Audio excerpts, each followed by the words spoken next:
0, 1. Let's get started. Hello and welcome to Beyond Tennis. My name is Dr.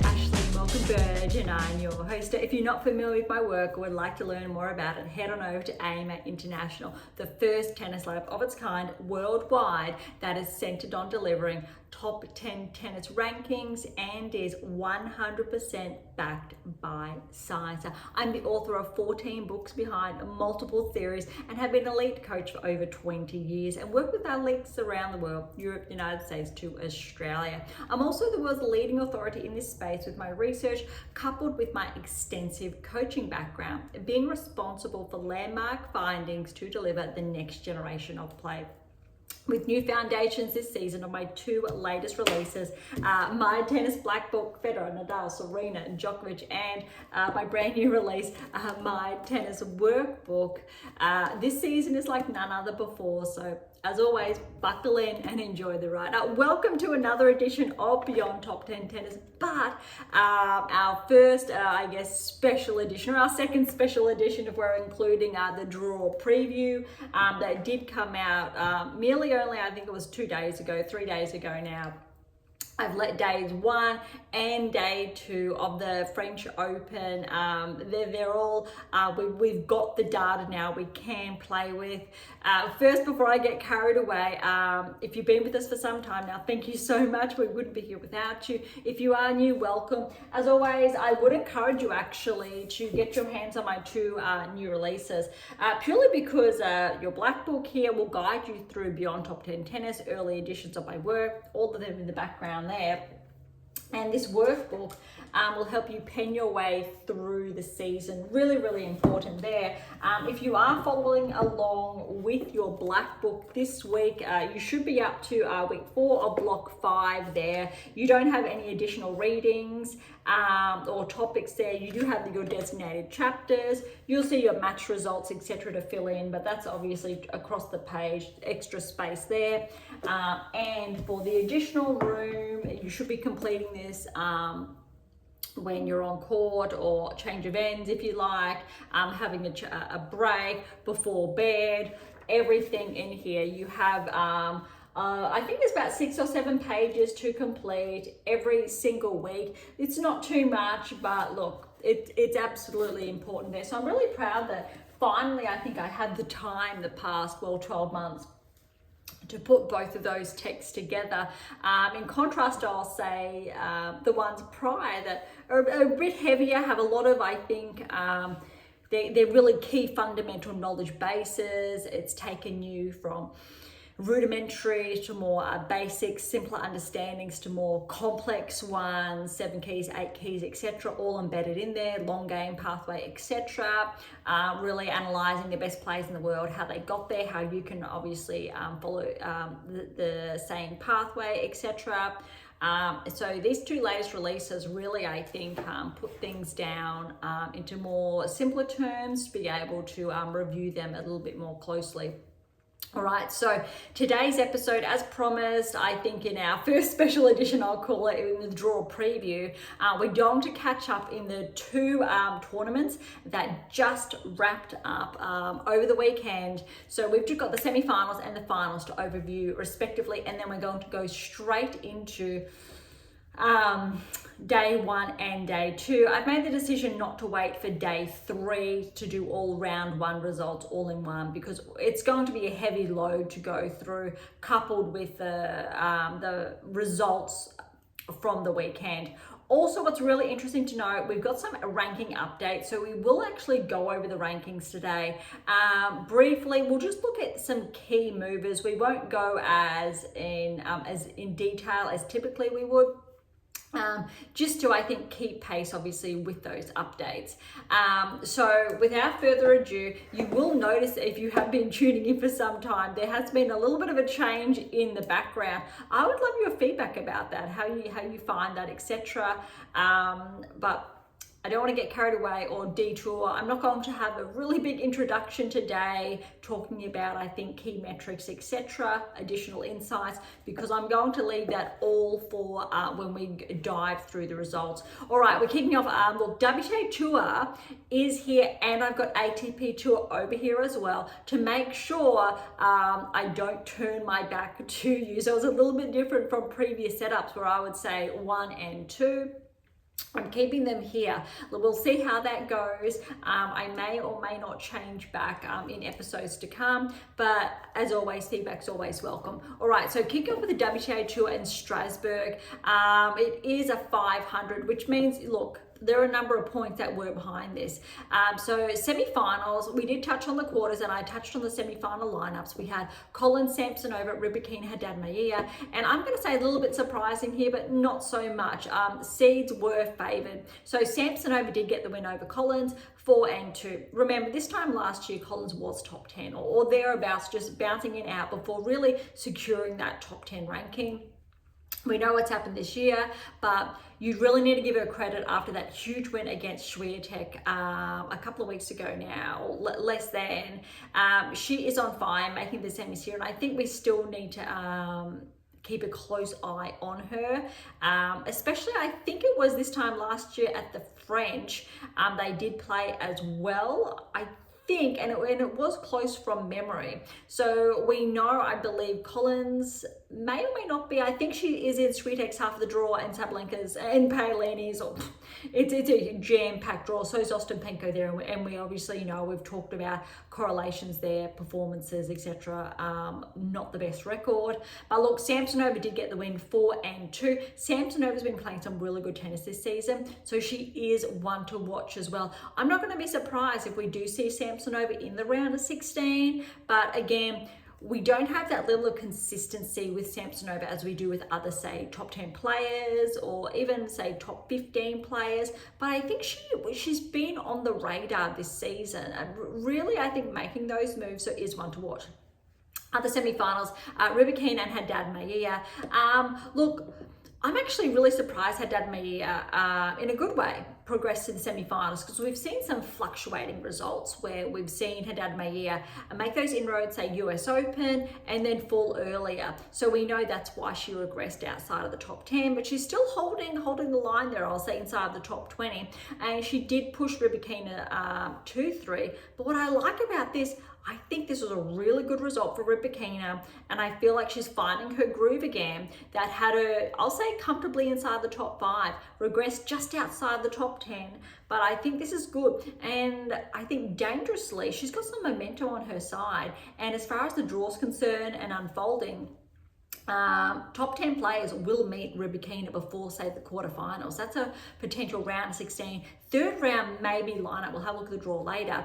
And I don't think Rybakina will be as easy to overcome as maybe she was, say, 4 to 6 weeks ago. Scoreline here, 7-6, very tight, 9-7 tiebreaker. Obviously could have gone either way. Look, 1-6 second set. So Haddad Maia, she really proved why she was inside the top 10. Rybakina, though, did come back in the third, 6-2. So very even.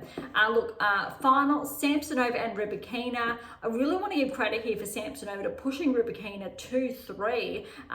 But look at this scoreline. Very similar to Rybakina's, I'll say, semi-final. 6-1, 6-7, so 2-7. So Samsonova did get the second set tiebreak, and then 6-1 there. Maybe, yeah, I guess 1-1 as far as those tiebreaks are concerned. So well done to Rybakina. She will notch up a number of points. That's why we will have a look at the rankings. I guess it's worthwhile to note that the draw did come out for Roland Garros prior to these results. So the new rankings that have come out, I will say, just yesterday, they are not, say, applicable as such as far as the seedings are concerned for the French. All right, so that is the Strasbourg Open done and dusted. The other one that was underway, it was a 250, I believe. Yeah, just checking, 250, and it was the Lalla Meryem. So that was the one in Morocco that we have previously touched on. So semi-finals here, Tomljanovic joined Christian Osorio. The only seeded player there was Osorio. Good news, well, actually, no, good news for the non-seeded players. So we've got, look, Joint got the win over Tomljanovic, but she won the first set 6-4. And then Tomljanovic did have to retire. These two, there's a repeat of this match, first round at the French Open, we will get to later.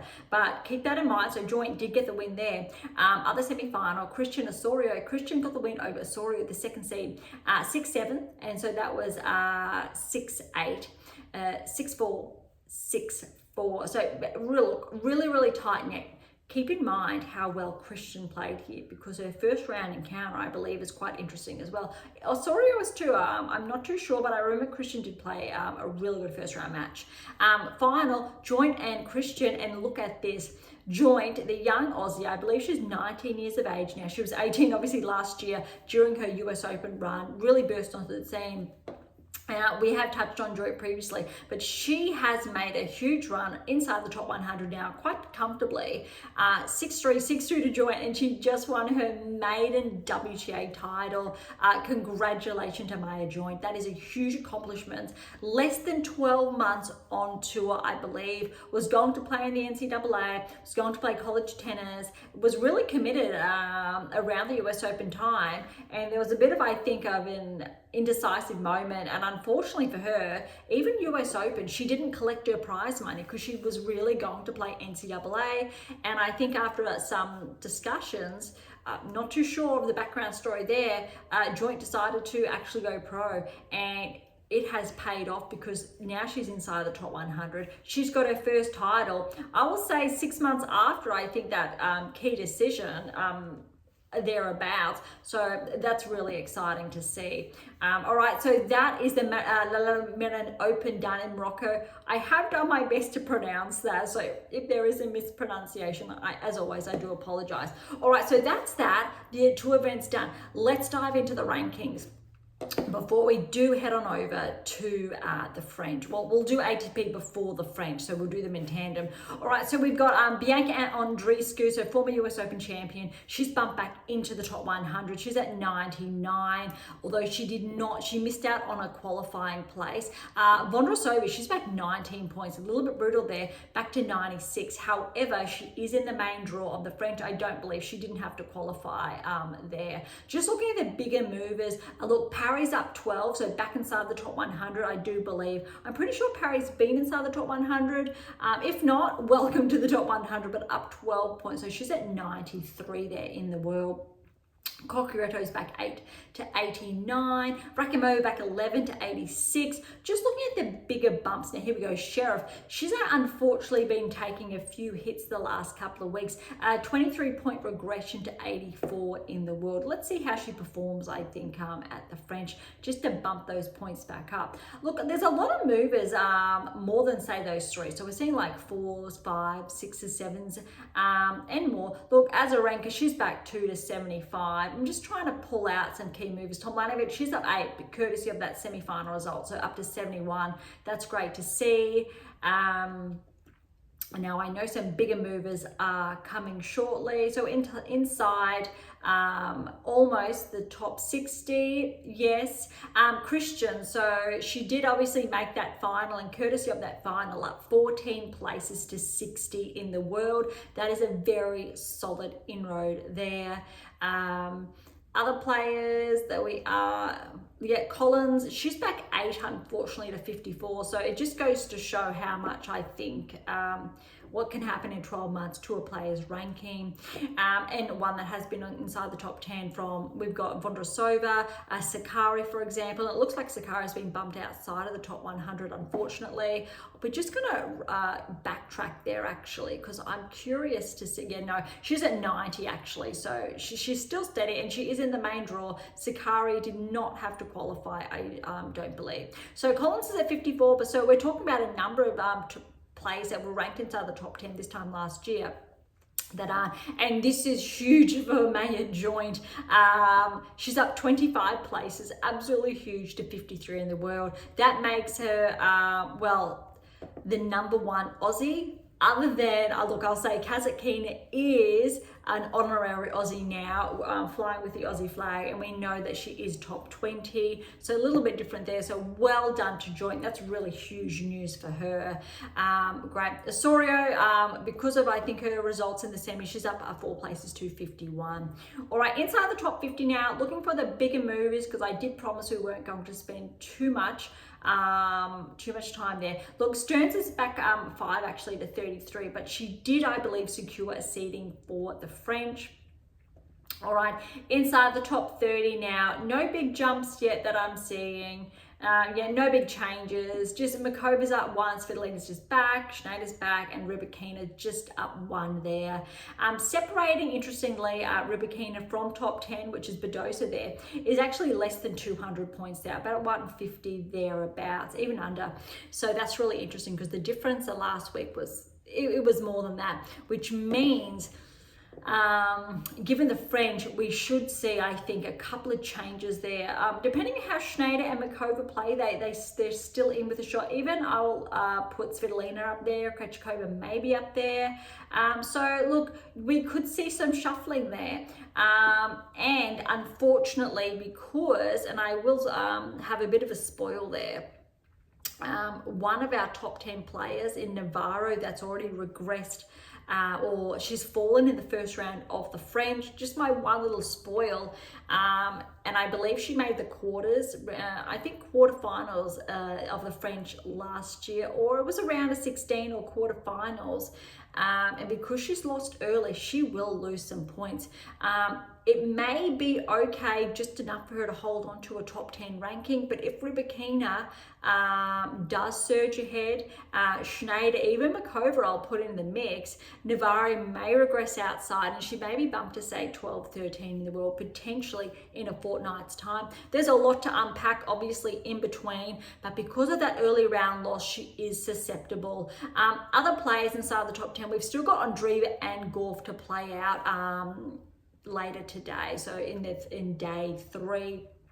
But everything else seems to be on track. All right, so that's a WTA tour, and we're going to switch on over to the ATP tour before we head on over to Roland Garros and have a full-on focus there. So starting off with Hamburg, semi-finals here in Hamburg, and it was a 500. We had Ogor, Lissame, Rublev, Echeverry, and Kaboli. So recall, last episode I did touch on all the results and the semi-final lineup, and here, look, Rublev, I think, starting to find some form again, great to see since he's regressed outside the top 10. 6-1, 6-4 over Ogor Lissame. And look, Ogor Lissame, he's had a huge year, slightly regressed lately, but this is, I think, really solid for him to make the semis nonetheless. So Rublev through to the finals. Then we had Kaboli, Echeverry, and Kaboli did come through here. Three sets, it was tight, 2-6.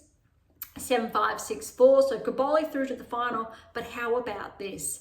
I almost want to backtrack on what I just said, but no, because a final is a final, and that's a solid result. Same with the semi-final, but Kaboli, he got the win, 2-4. That's dangerous. So we will see a very good bump of Kaboli in the rankings, especially given that this is a 500. Well done to Kaboli. All right, over to the Geneva Open. This one is really exciting because the seeds did prevail here. Hurkacz, Ofner, Norrie, Djokovic making up the semi-finals here, and Geneva is a 250 event, so keep that in mind. Hurkacz over Ofner, and Ofner was a qualifier here, 3-4, and Djokovic over Norrie, and Norrie was a qualifier too. We know Norrie has been seeded a lot higher though previously. Djokovic with the win here, very tight though. 6-4, 6-7, 6-8 there, 6-1 to Djokovic. Very solid performance. And it was almost like this time last year where Djokovic decided that it's time to show up, found that right motivation to really play his best tennis. And we really haven't seen that since, I would arguably say, the Australian Open. Actually, I think we saw it Indian Wells and or Miami, one or the other, where he did perform quite well. And I know we've seen it.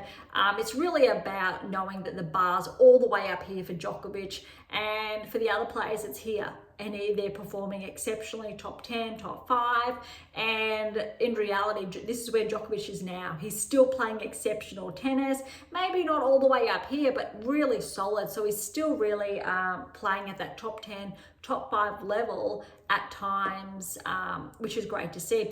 Final, Hurkacz and Djokovic, great for Hurkacz to make another final, especially since, again, this time last year, top 10, he's regressed. He's around 28-30 in the world now, I believe. He will get some good points here. But look how close this match was to Djokovic. 5-7, 7-6, 7-6, both tie breaks, 7-2, 7-2. That's huge. That is really, really, really impressive. I love how Hurkacz pushed Djokovic all the way. Djokovic came out on top, secured that 100th title, which is huge. Huge congratulations to Djokovic there. Really noteworthy, I think. But so we will see, I think, maybe see some ranking changes, but that is Geneva, which means it's time we can quickly sneak on over then to the rankings. All right, so starting at 100, so we won't peek at the top 10 just yet. So I think the biggest one here, we've got Mazurak. He's back 8 to 96 in the world. I apologize as always for the mispronunciation. All right, we've got Gaston's back 9 to 83. Norrie's up 9 to 81. I'll just look at the bigger movers as similar to the WTA Tour. Bublik's back 11 to 62 in the world. Nishikori, he's up 458. I think that has to be potentially his highest ranking since his ongoing injury comeback has been extended, because he's still been getting a lot of niggles along the way. Bautista Agut, he's up 8 to 49 in the world. He's still going strong, 37 years of age, former top 10 player. Mapesh Pericard's back 5 to 37. Not as much movement, and I'll say at the later end as the WTA Tour had. So more, I'll say, inside the higher end here. Just smaller moves. Look, Hurkacz, even though he made the final, he was bumped up 3 places to 28 in the world. So not as much of an inroad. Agor-Lissima, he's up 3 as well to 27. So just behind Hurkacz there. Kaboli, this is a big one. He's up 9 points to 26 in the world. That's huge. Unfortunately for Kaboli, because the seeds did come out prior to this, he's not seeded. Otherwise, so he's a little bit unlucky that he would have been seeded, and the draw could have been a little bit kinder to him, especially up to the 3rd round potentially. So that's one to, I think, to consider. Just little movers now, nothing big. Look, Rublev's actually up 2 to 15. So Tiafoe Dimitrov just backed behind him. And as far as the top 10 is concerned, no changes, ironically, for Djokovic, even though he notched up points. The only difference here is, look, Mazzetti's up 1 and Rudd's back 1, so 8-7 respectively. Otherwise, everything is the same as last week. All right, I'm glad that we have all of that out of the way, because it means we can head on over to the French Open now. So we're going to start with the WTA Tour, then we will look at the ATP Tour in full. Let's go through all of the results. We'll have a look at what we penned down to see if everything's on track. I already know that there's maybe like 1 or 2 that we need to notch out, especially Navarro, unfortunately. But there is one on the men's side with Fritz. So just before we get underway, I'm just going to have a look at these points. It looks like potentially Draper will join the top 5 after the French Open, because since Fritz did make the round of 16, I believe, last year, similar to Navarro, won't be able to defend those points, and really opens up for Djokovic to bump up as well. And even maybe he could be bumped back further. Let's see how all the other players go. But that's noteworthy. So both the WTA Tour and the ATP Tours have one top 10 player apiece that has been bumped out. Though there are, I think, 1 or 2 others that still need to be in action. I think we still need to see Draper and Mazzetti and Alex in action, I believe, but we'll have a look when we dive into the draw. So that's just something to even out these piece. All right, starting with Sabalenka's at the top of the draw. A lot of both draws have been underway. Very small portion of both draws will get underway for day 3. So it will be a lot of, I think, a lighter load. I think they were expecting to have more, but that has not been the case. All right, Sabalenka absolutely on fire against Rakimova, 1 and love. But what I really want to draw attention to here, if it's going to show me, no, it will maybe show me. I'm trying to have a look.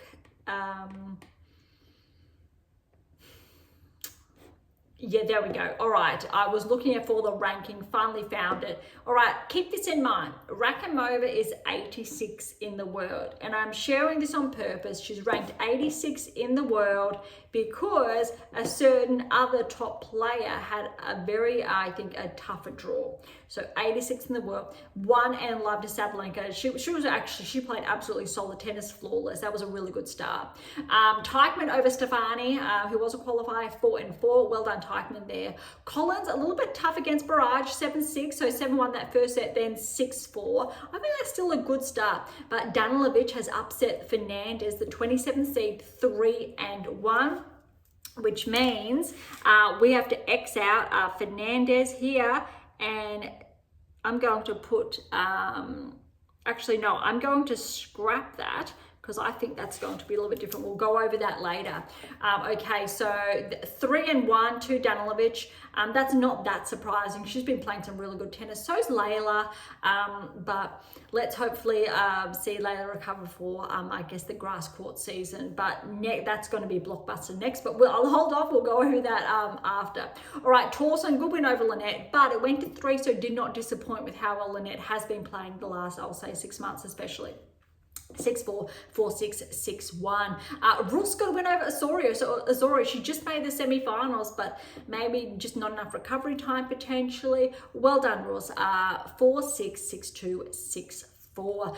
Gulbik with the win over Kvitova. Look, Kvitova looked like she was going to get that win. She got that first set, 6-3, and it looked like maybe she was going to get her first Grand Slam win since coming back. But Gulbik came back, so 6-love, 6-4, the later 2 sets there.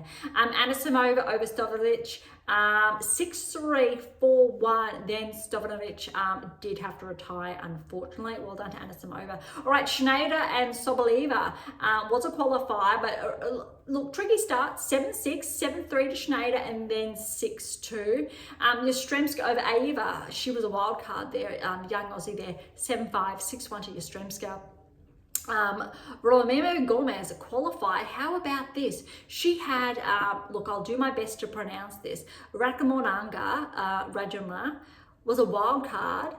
Great, I think, a first round for either of those playing. So the qualifier, Romero Gomez got the win 7-6, so 7-3, 6-2. Well done, because you know what? You are going to notch up a number of points, and that's potentially her first Grand Slam first round win. That's great to see. All right, Samsonova, we just talked about Samsonova making, I want to say it was semi-finals, finals. It's a little bit funny that it was just a very short time ago, so I'm just going to backtrack, and yes, it was the finals. Okay, so Samsonova did get that first round win over Sheriff, 7-6, 6-2, so 7-3 in that tiebreaker there. A little unfortunate for Sheriff since she's been dropping a bit in the rankings, but tough first round opponent.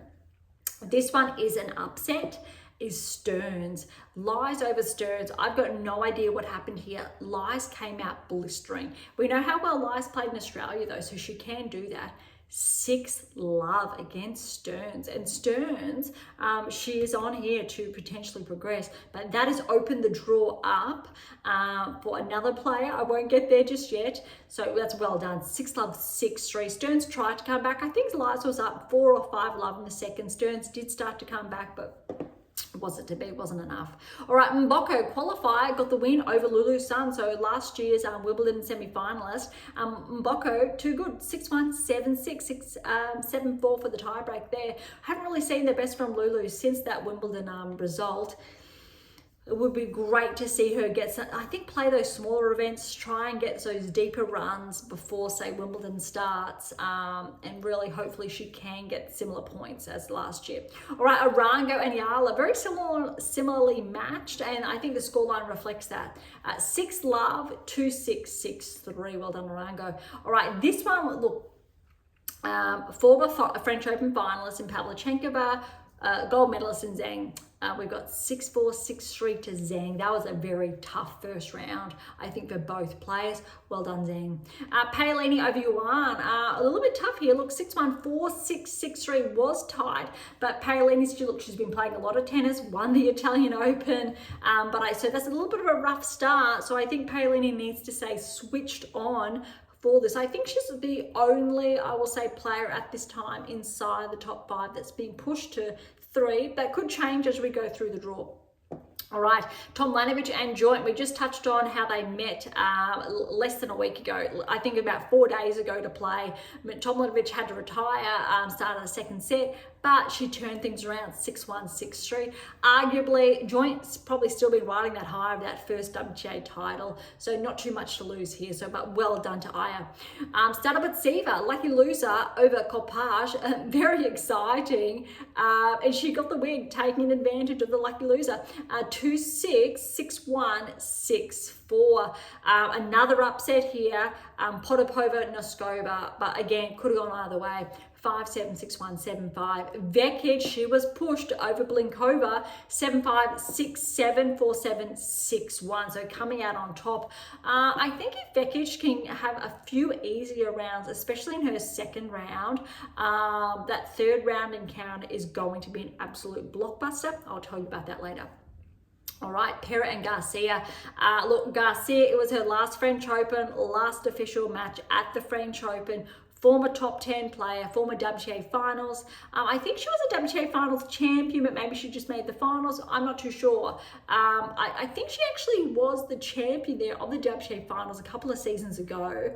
But look, she had a really good, I think, 12, 24 months there. Then regressed inside the top 20, but she has been back a lot. Her body just said, time's up, which is absolutely understandable when you're playing that level of intensity for so long. Every player's body is very different, and sometimes it time's up before you would probably like it to be. I want to say the player's name is escaping my mind. Former top 10 player from I think 2-3 seasons. Yeah, Analyt Kontaveit. She had to retire early at the top of her game, and she was just ranked inside top 10. Retired, I think, still when her ranking was inside top 30. Similar, I think, issue. She had a very bad back issue there. All right, Simon Bondar with the win here, 7-6, so 7-2, 6-3. Svitolina, very smooth over Sonmez, 6-1, 6-1. But you know what, I'll tell you, I was watching this match, and Sonmez actually played some really good tennis. The scoreline does not, I think, do Sonmez's game justice. It actually was tougher, and well done to Svitolina to push through. That was actually a really impressive match. Rybakina over Riera. I tell you what, this could have gone either way. Rybakina, she just blew that first set away, 6-1. 4-6 to Riera in that second set. Looked like that maybe in the third, either way, look, 6-4 to Rybakina, but it was 4-all, and then Rybakina did get that break. It was so close, and I tell you what, I think Riera is ranked around 300 and something in the world, and to push a player just on the cusp of the top 10, Grand Slam champion, to 3 sets, that's a huge win. Well done to Riera. Keep that going. All right, Djokovic, wild card, taking advantage of that over Zarazua, 6-3, 5-7, 6-4. Dolhide over Minin, 3-6, 6-3, 6-4. Ostapenko, a little bit of a rough start there over Polonina Kudermetova, but this was never going to be easy. 5-7, then 6-love, 6-2. This was day one's, I'll say, biggest upset is Kostyuk and Berge. Berge, the qualifier, has taken out Kostyuk 3-1. That was, I'm going to say that's the biggest scalp, purely because Kostyuk, really with how she's been playing, top 15 or thereabouts. So this was very surprising. So that's another adjustment here. All right, Christian and Birol. Christian played absolutely brutal tennis, coming off that finalist result, 6-1, 6-love. Raducanu and Wang, 7-5, 4-6, 6-4. Raducanu was pushed, almost wasn't going to come through. That was very tight there, so well done, Emma. And we know who her opponent is next, because look at this match. Swiatek over Shramkova, 3-3. Keep that in mind now. Hold on. And guess what ranking Shramkova has? Shramkova, I believe, is ranked around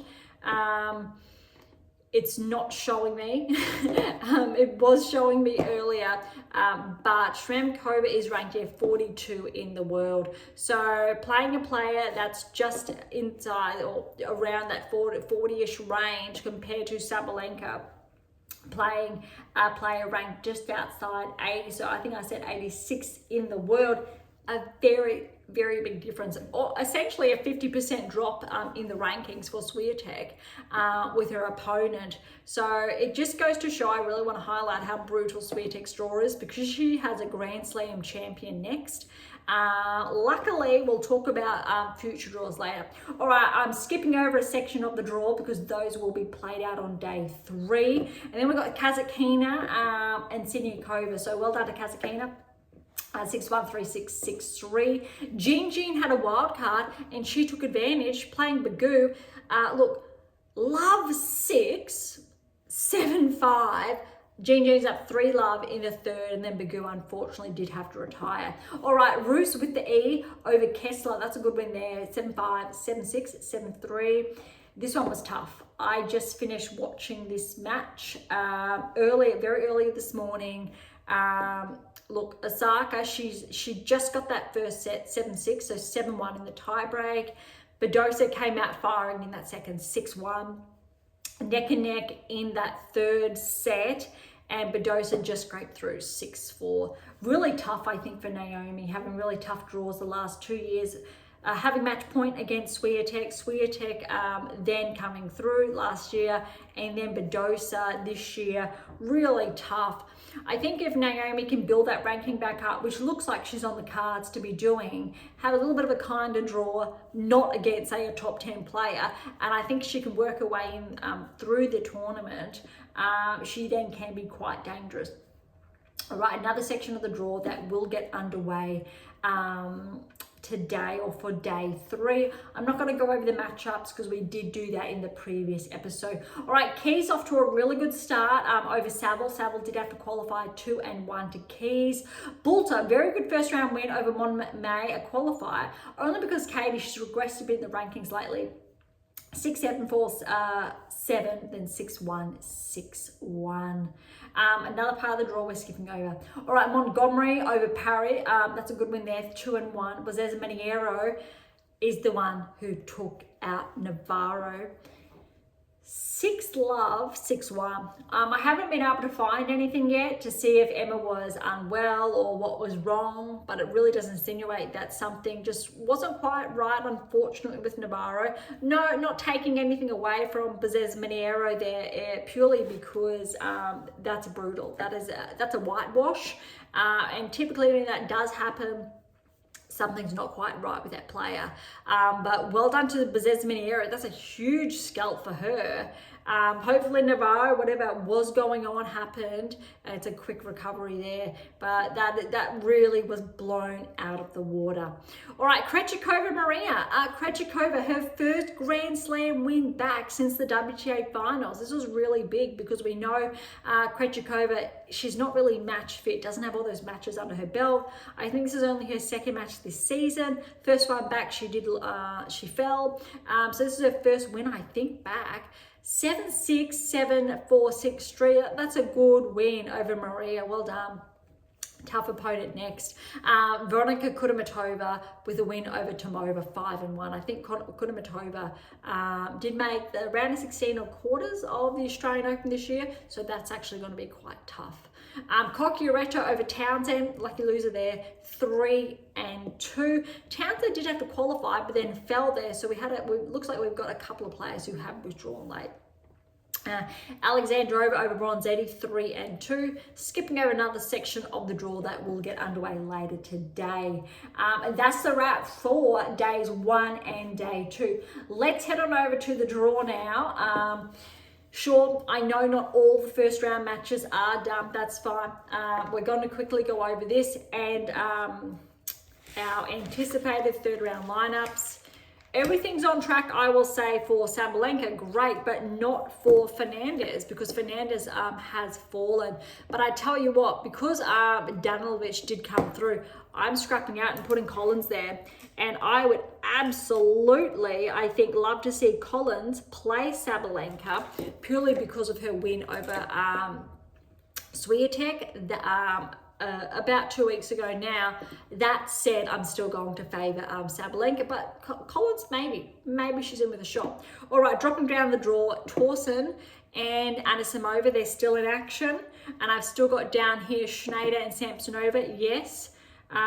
This is the upset because Stearns is out, and I did have Stearns there, which means, look, we've got Lies and Mboko. I'm going to put Lies because, oh wow, look at this. Now, I could be wrong. I could be, so bear with me. I'm just going to have a quick look at the draw. Zheng, Lies, Australian Open. I think. No, I don't think that is the case.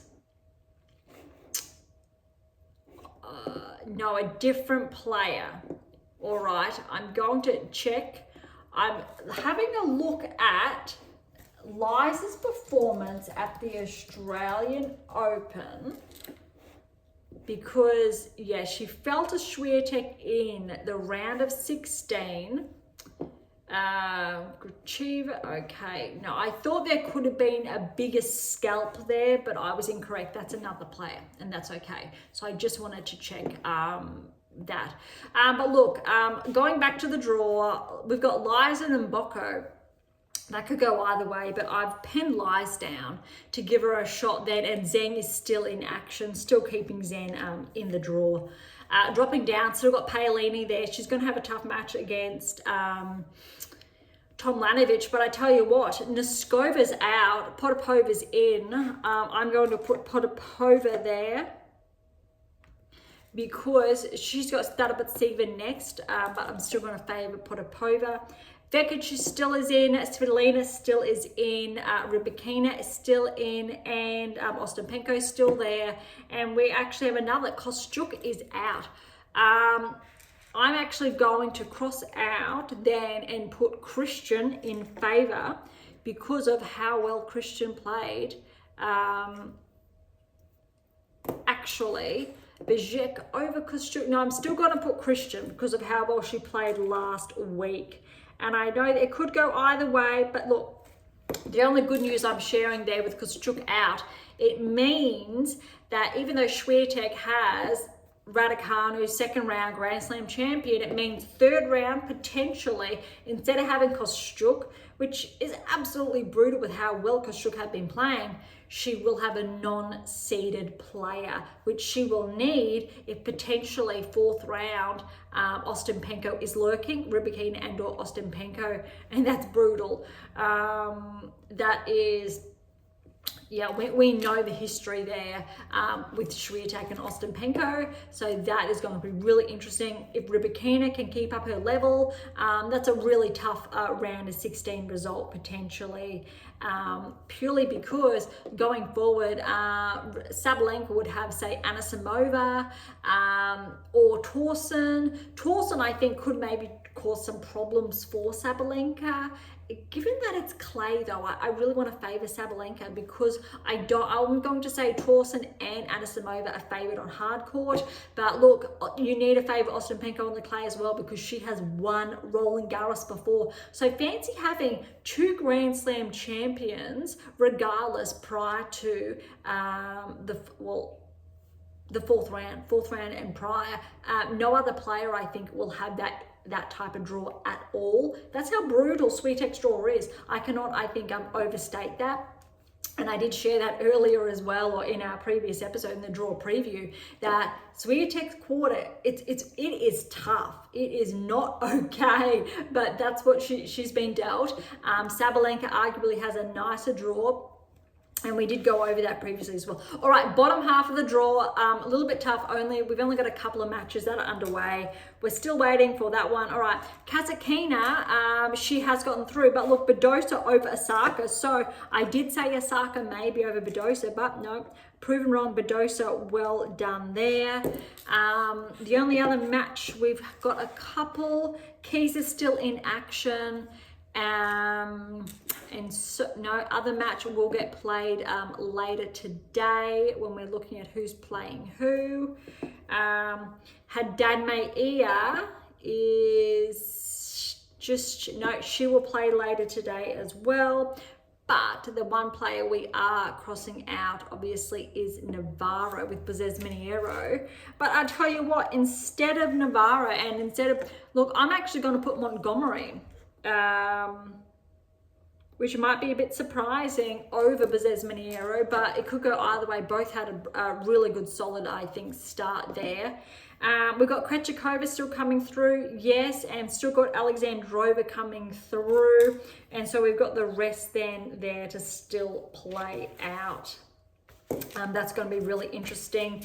Looking, I think, at the draw, and I think really just, you know, who's still in Sabalenka's section, Collins is there. But look, how's this? Sabalenka's the only player with a Grand Slam. And in this section, you've got Swiatek has a Grand Slam, Ostapenko has a Grand Slam, Rybakina has a Grand Slam. And look, arguably, we could say Paolini finalist, but Zheng is in Sabalenka's section finalist. In Andreeva's section, how's this? No player has a Grand Slam. No player. We've got Jabeur and Pegula, and they've been Grand Slam finalists. And Makova, Grand Slam finalist. But we're not counting Grand Slam finalists. Otherwise, it's going to look a lot different. Then look, the other one, Keys, she's got a Grand Slam. Kenin has a Grand Slam. Krejcikova has a Grand Slam. And Gorf has a Grand Slam. How about that? All right, so Gorf's section, actually, there's more Grand Slam winners there. But arguably, Kenin won hers a number of years ago. Mind you, Ostapenko won hers a number of years ago, but Ostapenko, she's dangerous. We know how dangerous she is playing Swiatek, for example. So that's interesting. So arguably, you look, Andreeva's and Pegula's section, no, but we're going to see a very big breakthrough there. But I still think Andreeva is favouring that section. Sabalenka is still favouring her section. Swiatek has a really tough draw. Gorf's section, though, it's looking actually pretty good. I think only until maybe the quarterfinals, round of 16, then we can have a deeper look. All right, that's, I think, a pretty solid analysis that we've done. I've just tidied up a couple of these, and you're seeing my live scribbles there. So we will head on over to, I think, to the ATP Tour. I could hark on this a little bit longer, but I'm going to wait, I think, till everything settles. We've got more of those first round matches are done, confirm that second round, and then we're going to look deeper towards round of 16 to quarters. And once we've got those 2-3 matches under their belts, we can really actually fine tune what's really looking like those quarters, semis, and if not further. All right, let's head on over now to the men's tour. Equal just as much. So I think we've got roughly that we're going over today, probably 200 matches thereabouts. The other, oh no, sorry, the players. So there's over 128, I think, respectively. So on each tour, I think really around that 100 mark, I think, because there are not that many that need to get underway on day 3. So it is a really big episode today. I am trying to go relatively quickly to ensure that I'm not, I think, overloading you and to keep you prepared for the rounds to come. And hopefully you can see why I did not wait for all the first round matches to get underway. All right, starting off with Sinner and Rinderknech. This is, I think, a really good draw for Sinner. Good start, 4, 3, and 5 for Sinner. What I like about this, he was pushed, but he didn't, I think, need to dig too deep. And I think that was a really good, I think, first round match for Sinner.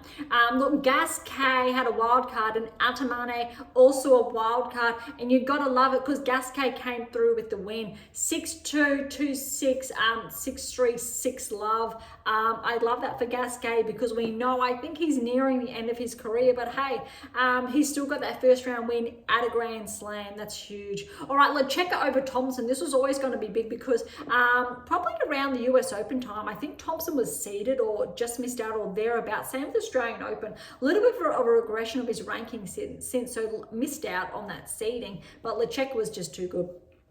4-2-1.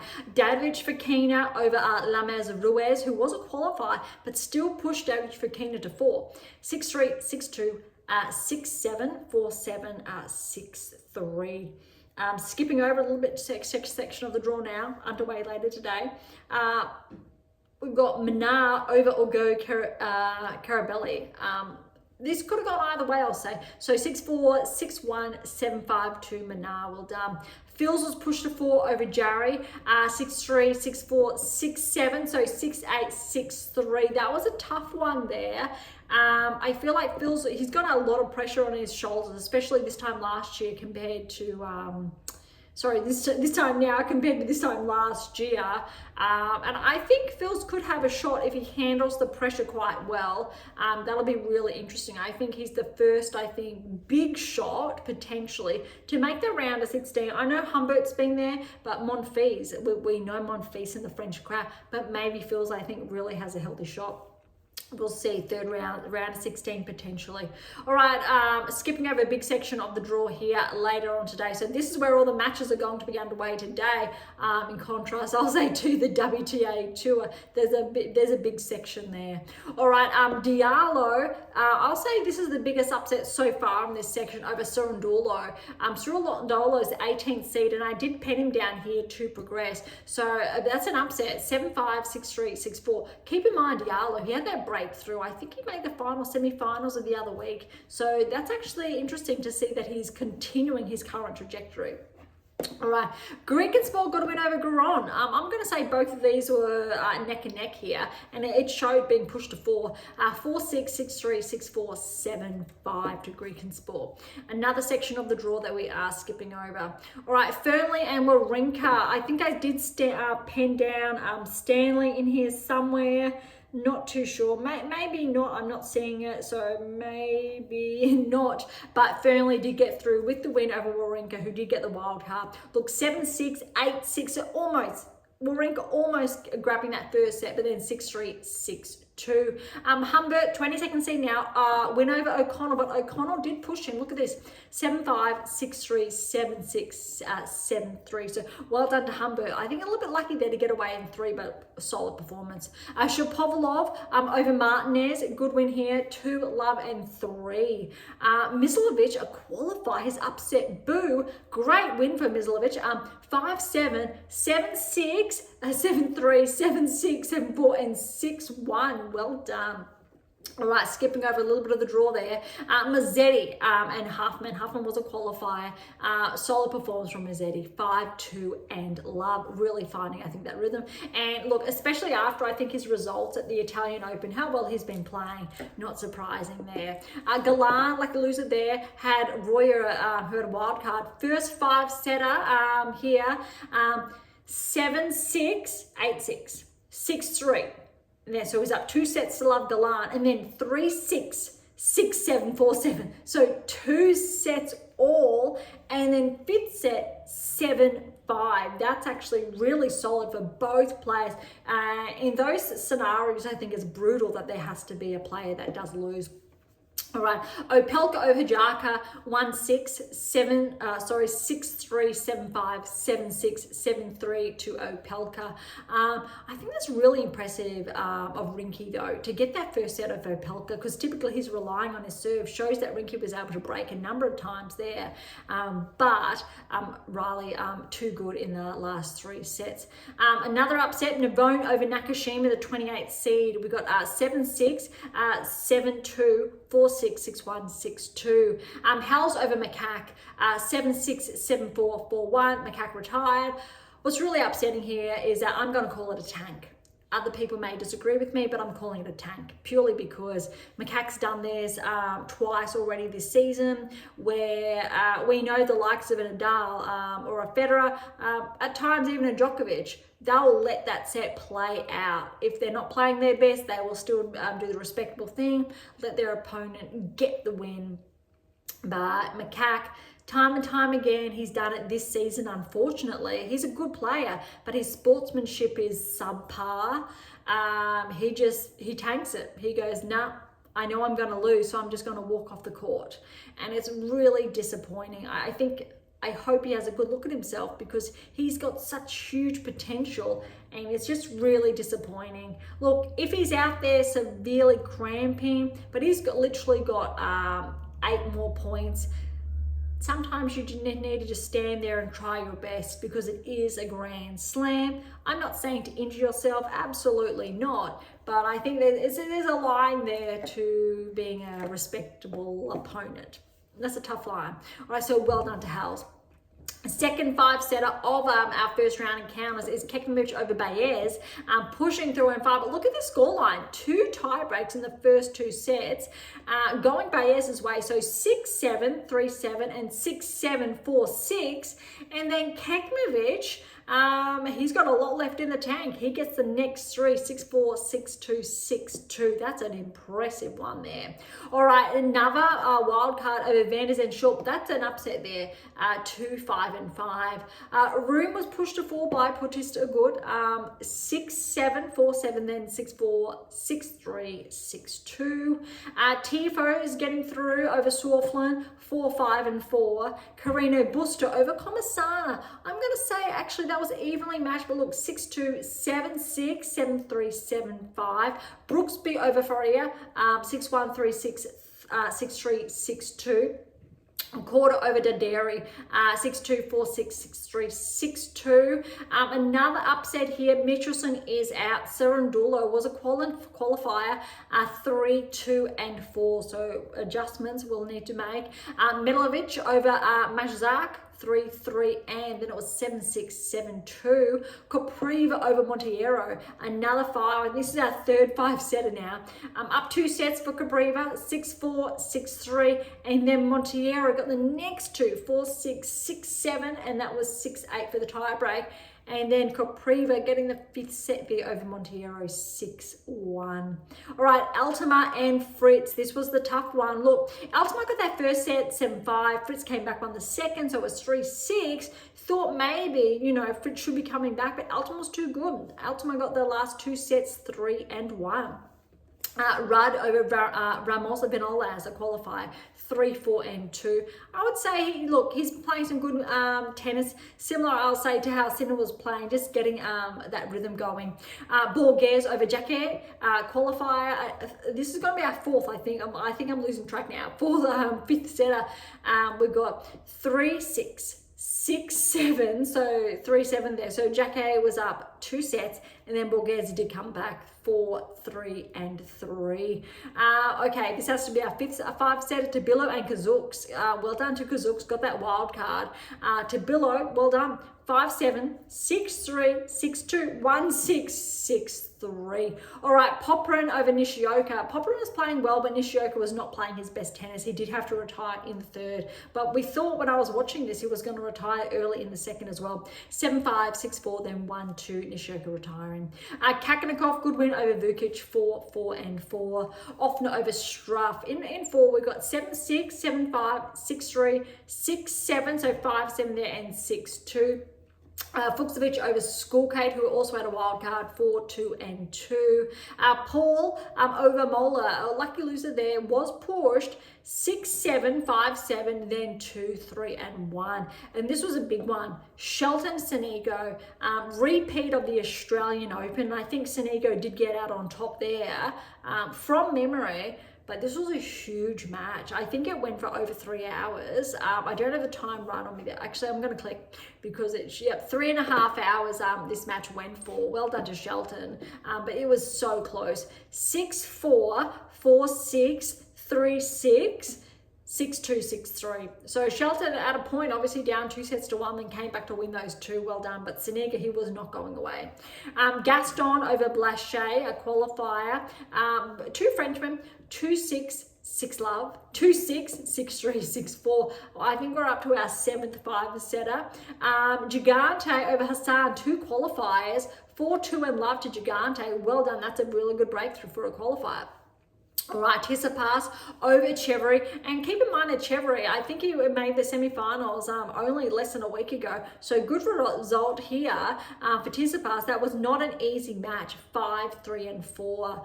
Mapesh Pericard getting through over Berge, 4-6, 6-3, 7-6, 7-5, 6-4. Druzmer over Tarante, 3-6, 6-4, 6-3, 7-5. Last two, we've got Marazan over Nardi, 6-2, 6-3, 7-6, 7-3, and we've got Alcaraz against Zeppieri, qualify 3-4 and 2. And arguably, if you do look at the rankings mix, Swiatek still had the tougher first round opponent. But just to check that, I'm just going to double check Rindenek's ranking right now. And yeah, Rindenek is 75. So yeah, Swiatek still had the tougher section of the draw, just to put that into perspective. All right, heading on over to the draw now to see where we are at. We still have Sinner and David Fokina on track. We still have, no, we can't talk about that, but we still have Fils is on track. We're still waiting on the other. Still waiting on these middle ones to play out. Yeah, we still got this one playing out. There's a lot there. We actually, look at this. I did say, looks like Shevchenko did withdraw. That's why Greek and Sport was there. But we're still on track. We do have, actually, I did have Cirandulo, who is there. He's still, but no, Diallo. All right, I'm just checking. So we are Xing Diallo, Cirandulo out. So Diallo actually in Greek and Sport to see who's going to be playing Dimitrov. I think I'm going to be putting, let's put Diallo, let's give Diallo a shot. It could go either way. He'll have Greek and Sport in the second round to get through. We're still waiting on that other section to play later today. That's it. Again, another section there we're waiting on. And then, yes, we do have Shapovalov here. Looking at the other one in Djokovic. So we do still have Hamburg in action. So no changes there. A little bit tricky there. All right, so not too many changes. There's only one Xing out there. I'll finish the rest to see, but there are more. Okay, Mazzetti's on track, but no, Nakashima is out. Navone and Opelka, both of them, that's a really tough one. Riley, Opelka, Navone over Nakashima. Let's put Navone. That it could go either way with Opelka's serve, but I'm going to put Navone because it is the clay. We do have, I think, dropping down. How's this? We did not put Macaque because we knew that would be a little bit different, and that actually paved out. But we've got Hals and Keknovic. Either looks like we've got Macaque, Hals, Keknovic, Baez, and we had Baez who did not get through against Keknovic.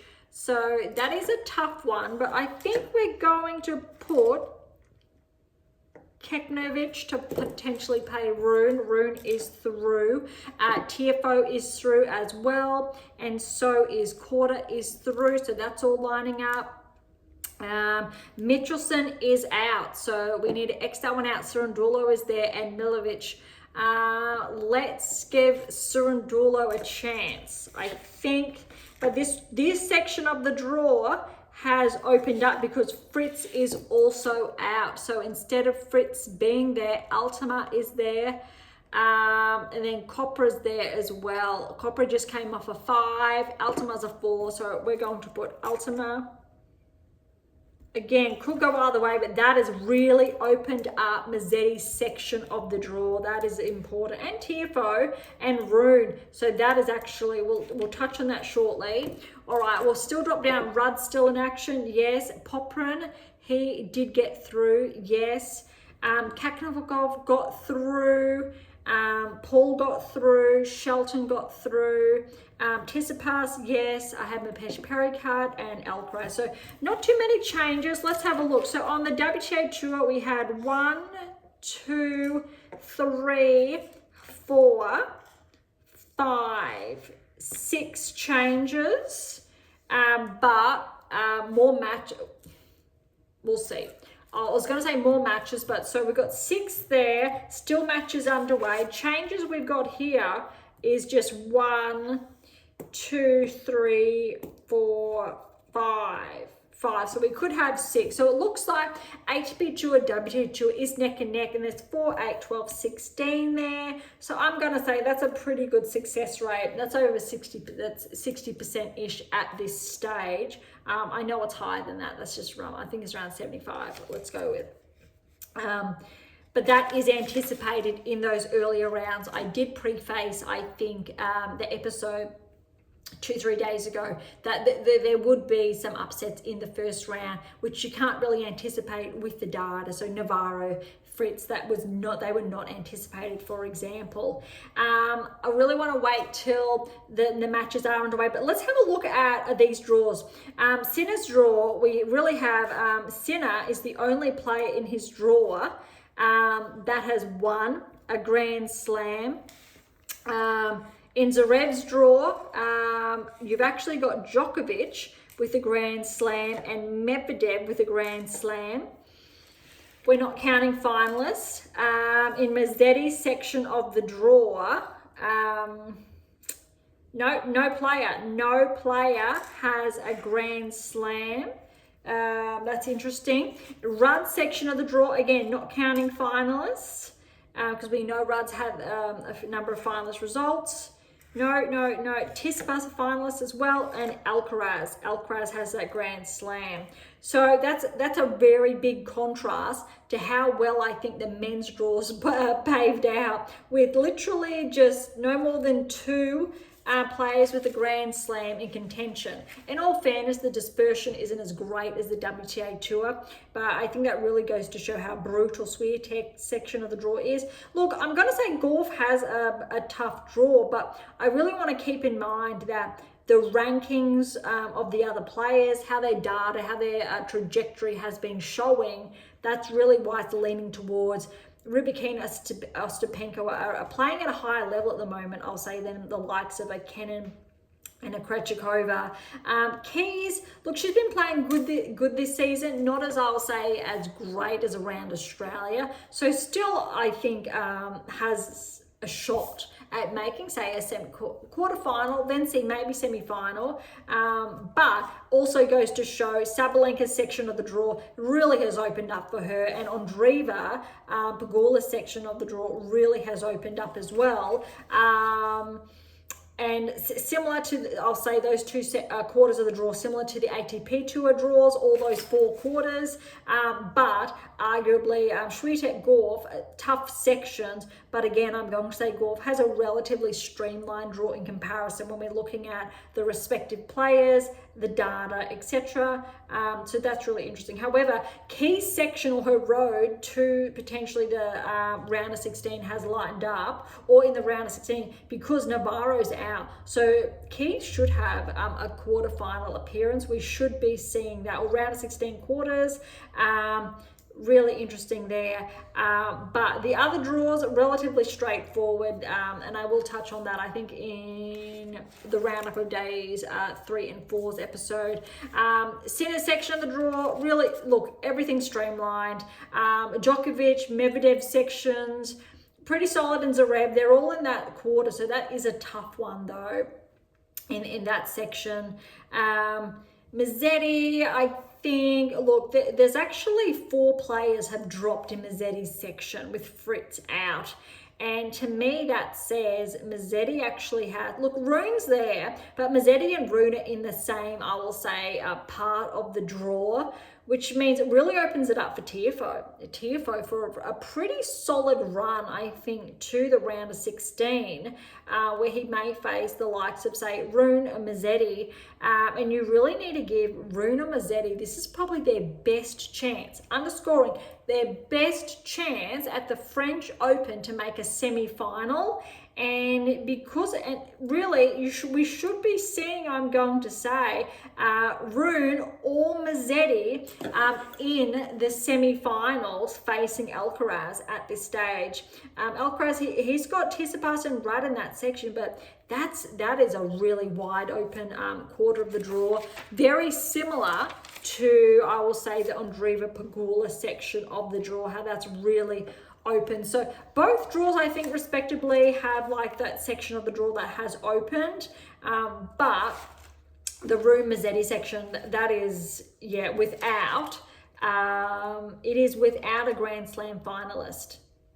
Yeah, no Grand Slam finalists. Andreeva's draw, you still have Mikova as a Grand Slam finalist, and Pegula and Jabeur as Grand Slam finalists. Pegula Jabeur, I think, is really tough. They're on track for a third round potential encounter.